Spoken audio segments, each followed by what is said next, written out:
Welcome to Your Family's Health. This is Professor Joan Buckley from the Department of Nursing right here on Nassau County Community College campus. I can't even tell you where I am. But Your Family's Health is a program that focuses on healthcare issues and trends that are available to you living here in Nassau County. On the show, we speak to experts from around the country, and we keep you up to date on trends and issues that are available to you here in Nassau County. So today we have Dr. Scott Banks, and he has been in clinical practice for more than 30 years. In 2013, Dr. Banks joined an elite group Institute for Functional Medicine as a certified practitioner. So that's a very specific specialty. And we want to talk about, he has a new book out that's actually called Natural Cures for Dummies. And it's a part of a kind of a series of books for dummies, but this one is very, very special. So if you want to know more about how to stay healthy here in Nassau County, stay tuned for the next half hour to 90.3 WHPC, the voice of Nassau Community College. So welcome to the show, Dr. Banks. And we always like our listening audience to just know a little bit about you from you, not just from me, reading your bio, but who is Dr. Scott Banks? Dr. Scott Banks, I've been in practice for about 33 years. I teach at Nassau Community College here. I'm an adjunct professor in allied health sciences. I teach anatomy and physiology. I grew up 5 miles from here in East Meadow. I went to East Meadow High School. I've been living on Long Island for the last, my whole life, actually. And I live in Huntington. I practice in Huntington, and I have a practice that's dedicated to chiropractic, spinal decompression, and functional medicine. So it's sort of a combination of a lot of different things. Maybe you could explain what is considered functional medicine. I think people hear a lot of different terms, and I think they need like a real clarification of that. Functional medicine, the term was coined by Dr. Jeffrey Bland and Dr. David Jones, I'm going to say probably back in the early 1990s, and it was really to improve function. We live in a world where there's so many symptoms, and patients are always looking to alleviate symptoms, and doctors are always looking to alleviate symptoms. And that's important, but it doesn't get to the underlying root cause of the problem. So as a functional medicine doctor, we look at the interaction of your genetics with your lifestyle, so that your lifestyle is your diet and stress levels and sleep and exercise and those types of things. So we really try to go very far upstream to get to the underlying root cause of your problem. So when someone looks for someone that's a specialist in functional medicine, is that really like a good starting point? Is like the chiropractic piece of your education and your background? Because it seems to me like the body is functional, and you teach about the body's functions, and then you work in chiropractic, which isn't it about all balance and alignment of things? It's a great question. In chiropractic, the premise is that your nervous system controls and coordinates all tissues and systems in your body, and misalignments of vertebrae interfere with your nervous system. So I've always been intrigued by the structure and optimal function of the human body. And from a chiropractic standpoint, structure relates to function. So you improve your structure, your function works better. And then I got turned on to, there's a lot of physiology that goes behind that with the food that we eat and how that affects your physiology. And so we look at diet as such an important part of health. And just by looking around at the general population and the foods that are out there, people are very unhealthy and people are pretty unfit. So we're really looking to improve not only the structure and function through chiropractic and manipulation, but we're also really looking to improve function through proper dietary approaches with testing and nutritional intervention. Now, we're living in an age where healthcare is kind of scary. There are so many technologies out there that are new to people. There's so many medications that are new, and there are all these treatments that are new. But yours is actually, and I know the book is Natural Cures, but even chiropractic is kind of like a natural step, in taking good care of your body.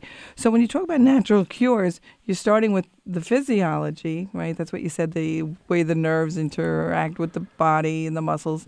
And now you're talking about other areas. So what's a natural cure then? What are you curing? I mean, your cover of your book shows a capsule, and I think it's really, really, really good, because inside this capsule is all fruit and vegetables, right? Right. So you are talking a little bit about what we're putting into our body. So Well, I actually talk a lot about that because, food is really more than just calories in and calories out. It's Right. information, and it's information for your genetics.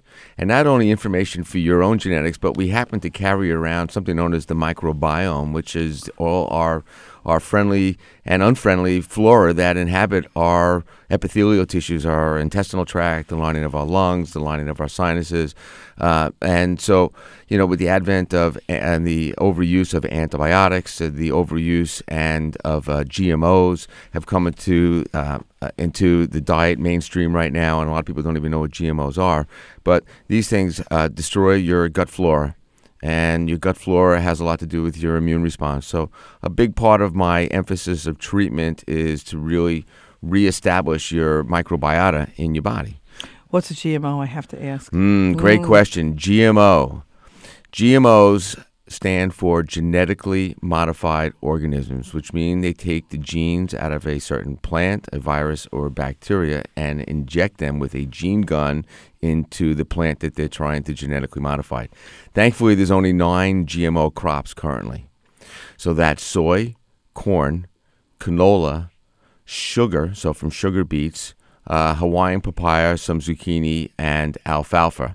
But the biggies are corn, soy, canola, cotton, and sugar. So genetically modified foods are very different. They're new to our genetics. And, they're out there so that they become resistant to the chemical Roundup. So basically they can spray everything around it, kill those plants, but then the crop survives. So if you think about it, it's an insecticide, pesticide Roundup. And so every time you eat the plant, you're eating an insecticide, pesticide, which is known as glyphosate. It is actually the residue of Roundup, and we know that is now a very toxic substance, and we're all eating it. Even people that are organic are still exposed exposed to glyphosate, which is very scary. So in functional medicine, we're really looking to minimize your exposure and then build up your organ reserve, build up your resistance using nutritional interventions. And one of my first lines of defense for natural cures is looking at the gut, looking at the gastrointestinal tract, and focusing in on the microbiota. Now, when someone comes to you and they have a problem, we won't even call it an ailment because sometimes it's just something's off, and they come to you, do you start your interview process pretty much the same way a medical doctor would, who's not really looking at the same view? You're looking at the same thing, the same body, but your questions, are they more focused on the lifestyle of the person? What is their diet? Things like that, or? That's a great question. So my intake forms are rather lengthy, but I'll send them to you ahead of time. I'll send them to the patients through email ahead of time. And I'm really looking at family history. I'm looking at preconception wellness. I'm looking at antibiotic use from when you were a very young child, the first couple of years. People, sometimes they take antibiotics, they're living on them every day. I'm really looking at diet. I'm looking at stress. And I'm looking at events that have happened to you during your lifetime that have brought you to this place. So we all want to feel better and we don't want to have symptoms, but symptoms suppress. Drugs will suppress symptoms. I'm really looking to get to the underlying root cause of the problem in your physiology, that I'm able to evaluate with really thorough blood testing, which a lot of it's covered under insurance. And then I use a lot of functional assessment labs like Genova Diagnostics for a stool analysis test called the Comprehensive Digestive Stool Analysis, or I can use a great lab called Cyrex Labs for increased intestinal permeability or leaky gut syndrome.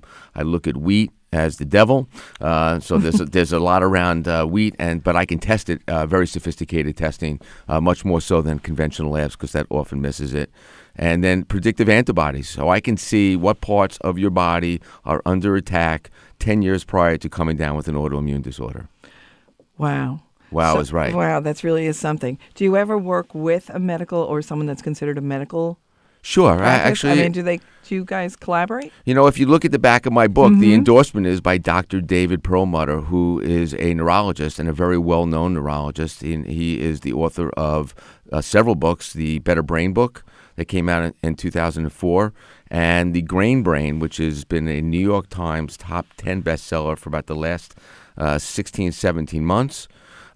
in the world of functional medicine is great because at the door, everybody leaves their egos. And it's a potpourri of medical doctors, osteopaths, chiropractors, acupuncturists, nurse practitioners, naturopaths, academia. So it's really a conglomeration. So it depends on the doctor, but I have many medical doctors that are patients of mine, and I have medical doctors that are colleagues and good friends and that have come to lectures that I have given, and I've done the same, have gone to them. So egos are put aside. I just don't write prescriptions for drugs, which in retrospect is probably a very good thing for me. It is. So say someone wants to really, and sometimes this probably happens when people are on so many pills, they've been down so many roads, and they're just tired of it, they're not feeling better, and they come to you. What's your first thing that they should, besides this form that they get ahead of time and they fill out their history, and like you said, antibiotics were huge when they first came out, so many people have that exposure to antibiotics that's a little, sometimes not always as necessary as it was.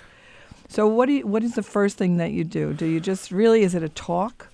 Well, the first visit, patients have filled out my intake form, my adult medical questionnaire, a medical symptoms survey, sometimes a thyroid questionnaire and a digestive tract, and then a 7-day diet summary. And so the first visit is often around diet, and I'm really looking to pull out the environmental triggers from the diet, because a lot of people come to me with either autoimmune disorders or inflammatory bowel issues, constipation, diarrhea, ulcerative colitis, Crohn's disease, celiac disease, non-celiac gluten sensitivity.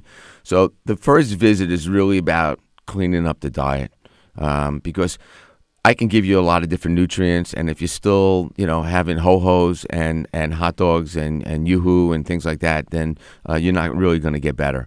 So it becomes a partnership between the patient and me, and it's very personalized, so it's not one size fits all, it's very individualized. Now, what you said before is about many different medications, so I call that Pharmageddon. And that what I mean by Pharmageddon is if you take one drug and then you look at the side effect of that drug and you come down with that side effect, and then the next thing you know, you need to take another drug for that particular side effect that you just got, and then it just propagates, and next thing you know, you're on 8 different drugs. Which is very scary. And it's not 1 + 1 = 2. It's 1 + 1 = 1,000. And really nobody has an idea of how those 2 drugs will interact with your genetics. So I will not pull people off their medications, but as they start to feel better, I encourage them to go back to the prescribing doctor. And if your thyroid numbers are better, then maybe you don't need to be on the thyroid medication. And if your inflammatory joint issues are feeling better, well, maybe you don't need to be on, a non-steroidal anti-inflammatory drug or a more powerful, oxycodone or Vicodin or something like that. Now let's talk about diet. If someone wants, this is the perfect time for the break, and then we're going to come back and we're going to talk about diet. So you've been listening to Your Family's Health, 90.3 WHPC, the voice of Nassau Community College. And if you want to know more about natural cures, we're going to be talking to Scott Banks after this short break.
If you would like a podcast of today's program, go to itunes.ncc.edu. Once again, that is itunes.ncc.edu.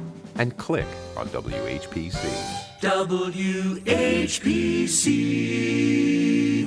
Welcome back to Your Family's Health. This is Joan Buckley, and we've been speaking to Dr. Scott Banks about cures, natural cures, and his new book, Natural Cures for Dummies, which is just part of a series that makes things that seem so complex very simple.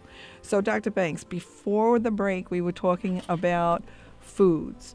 So, what about foods? I'm a regular person. I really want to start eating naturally. We talked about GMOs a little bit, so we have to watch out for certain foods.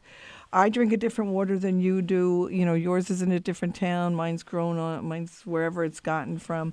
You know, what could you tell a person to start? Like, where's the beginning for something like this to make a real change in your lifestyle? You know, that's a great question. I often tell patients we actually do a mantra together because it's so important. I had a patient just recently, I told her to get the colors of the rainbow in her food every day, and that was to remove her Skittles out of her diet. This is a 58-year-old woman that was eating Skittles, and she has done a remarkable job. And I have to say, in the last month, just in a month period of time, I saw her yesterday, she lost 16 pounds of body fat just from changing her diet dramatically. And this is a woman that's already had 10 feet of her colon taken out, or small intestine, I should say. So diet is the key, and let food be thy medicine, and let medicine be thy food. And look at food as information to your genes. And so you can turn certain genes on or you can turn certain genes off depending on the information that bathes over those genes over your decades of living. So food becomes very, very important.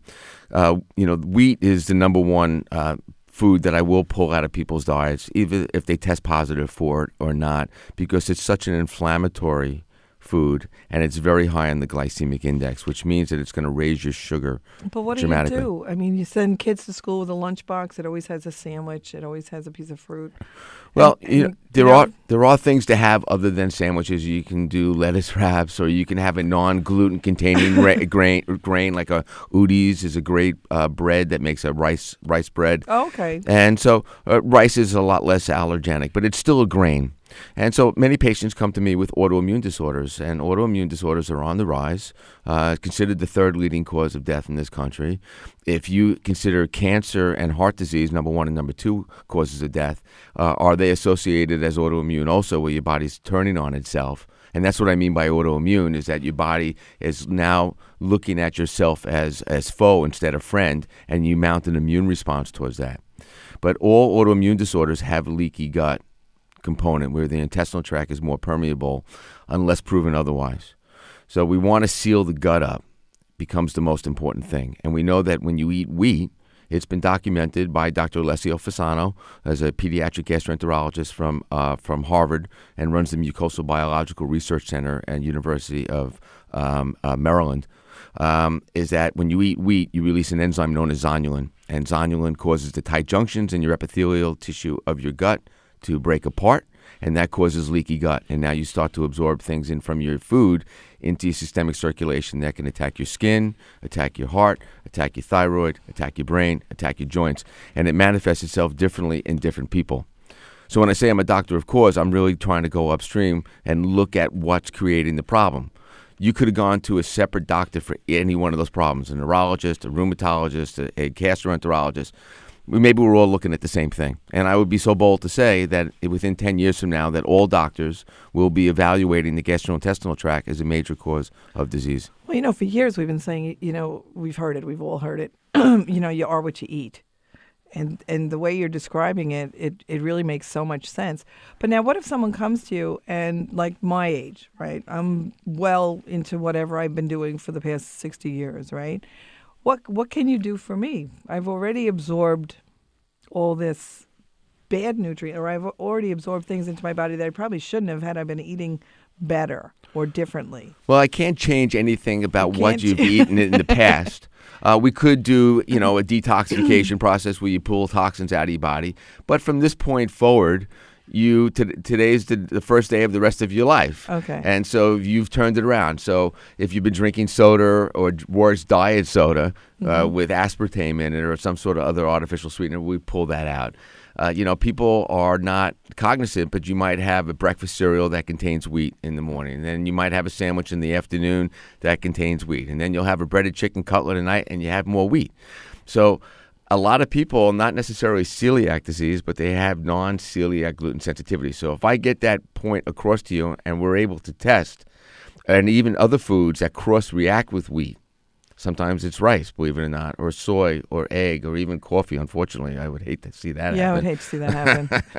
All right, but there are certain foods that do cross-react with wheat. So we pull those inflammatory trigger foods out of the diet, and so we go into a modified elimination diet. And the bottom line is that, Joan, you would feel better, and you're going to go, a light will go off in your head. You go, wow, my food is making me feel better. I don't eat dairy, and I don't eat wheat, and next thing I know, my joints don't hurt. I'm sleeping better. I don't have foggy brain. I'm thinking nice and clear. All right. I just lost 10 pounds. It's like, duh. Yeah. Okay. And so sometimes, the patients have to find out for themselves. And I'm a teacher. I mean, we try to enter into a partner relationship between the doctor and the patient, and it's not like just listen to me, because I have to be able to motivate the patients to be able to change their ways. And most of the time I'm successful, but sometimes I'm not.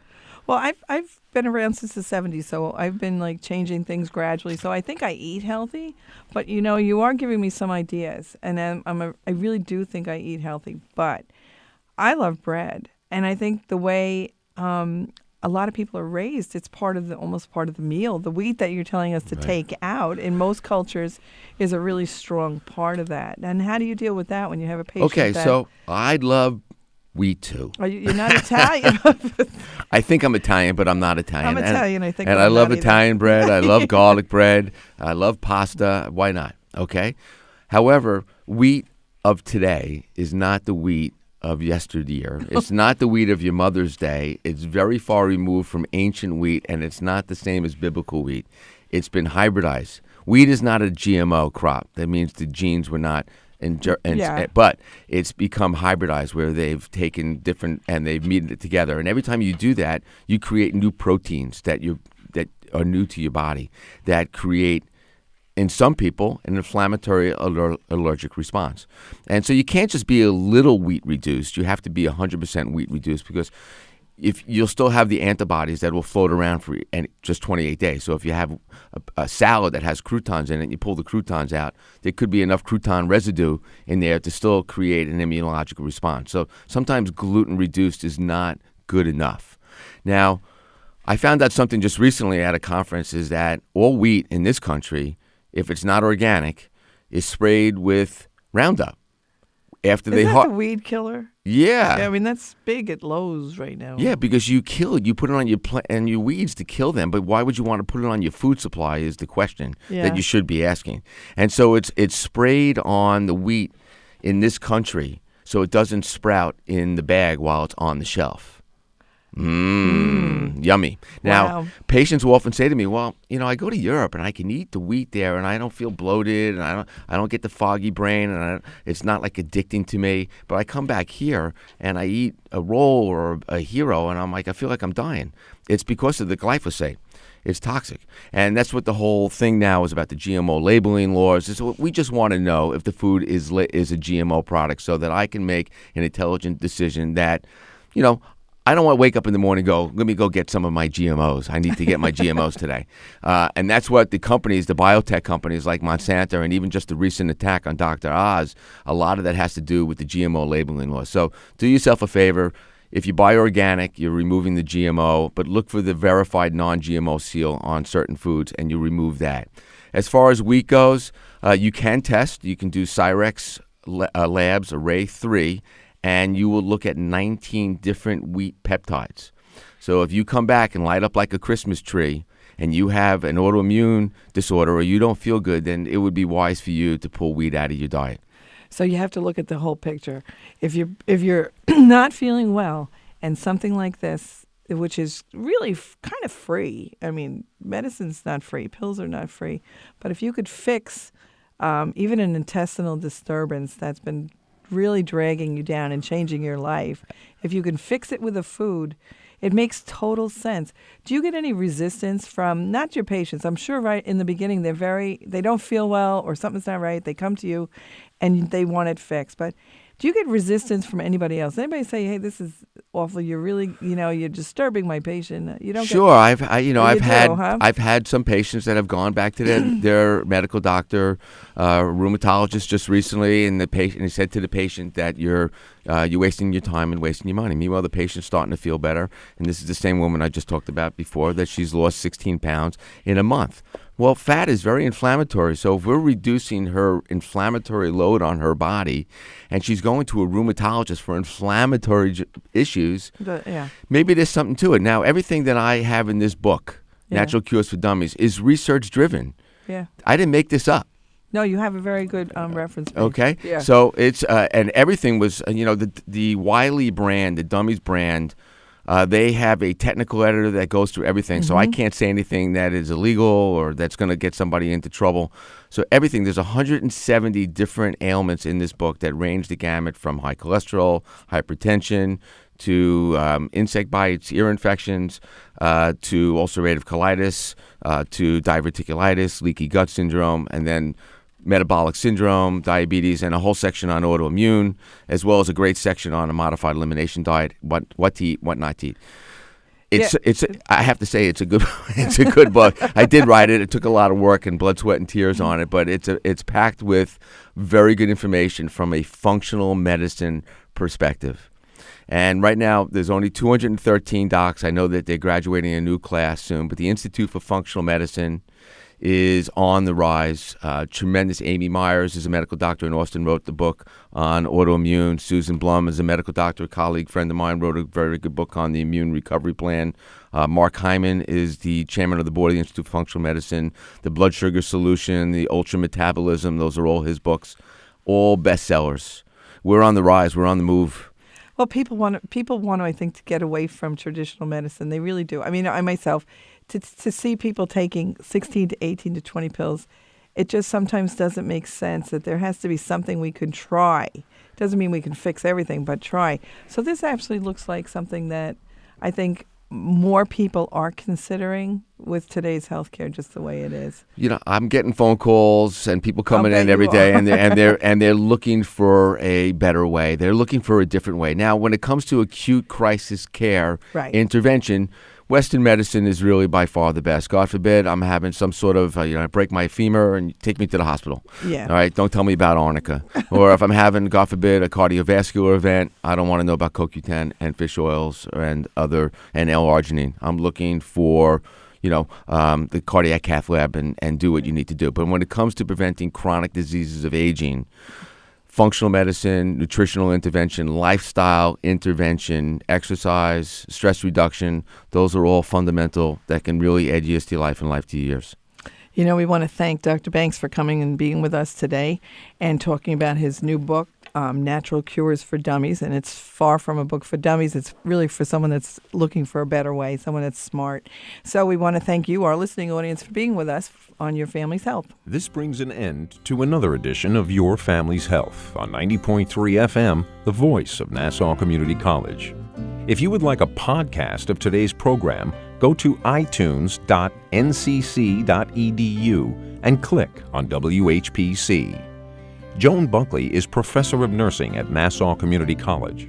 Your comments are always welcome at WHPC@ncc.edu. This program was produced at the studios of WHPC 90.3 on the campus of Nassau Community College. Join us again next week for another edition of Your Family's Health.